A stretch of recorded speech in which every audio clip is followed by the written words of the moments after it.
कर्म में, मोक्ष भी में। नमस्कार दोस्तों, आपका अपना YouTube परिवार शिवा शक्ति तंत्र रहस्य।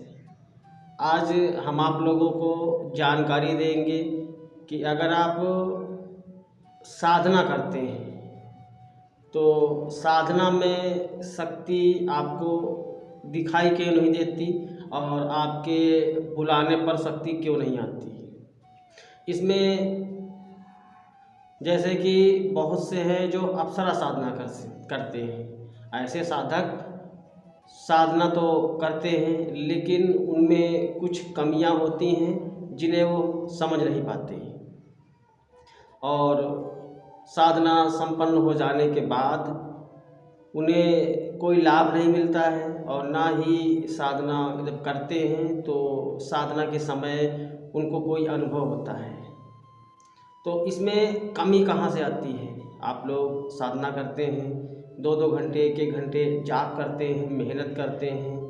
कोई साधना 3 दिवसीय होती है और कोई साधना 21 दिनों की होती है, कोई साधना 41 दिनों की होती है। जिस साधना का जैसा विधान होता है उस विधान के हिसाब से आपको साधना करनी होती है और उसमें साधना में जो पूजा सामग्री होती है वह सामग्री आपको उसमें अनिवार्य रूप से रखनी होती है, पूजा के समय चढ़ानी होती है।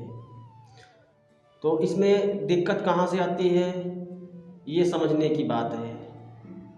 पहली बात तो जब आप किसी भी शक्ति की आप आराधना कर रहे हैं, सिद्धि कर रहे हैं, तो खासकर मैं आप लोगों को साधना अप्सरा साधना के विषय में बता रहा हूँ। तो अप्सरा साधना करते समय आप पहली बात तो आप कवच का प्रयोग ना करें। आप एक तरफ तो बुला रहे हैं किसी अप्सरा को और दूसरी तरफ आपने कवच लगा रखा है हनुमान जी का या भैरव जी का। तो आप ये सोचिए कि जब कवच आपने सुरक्षा लगा रखी है उसमें शक्ति कहाँ अंदर दाखिल हो जाएगी, शक्ति कैसे आ जाएगी, अप्सरा आपके सामने कैसे आ जाएगी। एक तो कमी आप लोग ये करते हैं। दूसरी कमी आप ये करते हैं कि आप समय का ध्यान नहीं रखते हैं। कभी आप बैठते हैं 11 बजे, कभी बैठते हैं 11:30 बजे। दूसरी कमी यहाँ से आती है। तीसरी कमी कुछ साधक ऐसा करते हैं कि वो साधना काल में दूसरों के हाथ का भोजन करते हैं, इधर उधर बाजार की सामग्री का वो प्रयोग करते हैं, यानी कि खान पान करते हैं। तो आपको बाहर की सामग्री का भी खान पान नहीं करना चाहिए। इसके बाद अगली कमी कहाँ से आती है कि आप जिस कक्ष में यानी कमरे में आप साधना कर रहे हैं उस साधना कक्ष में आपके अलावा दूसरा व्यक्ति बिल्कुल कतई न जाए।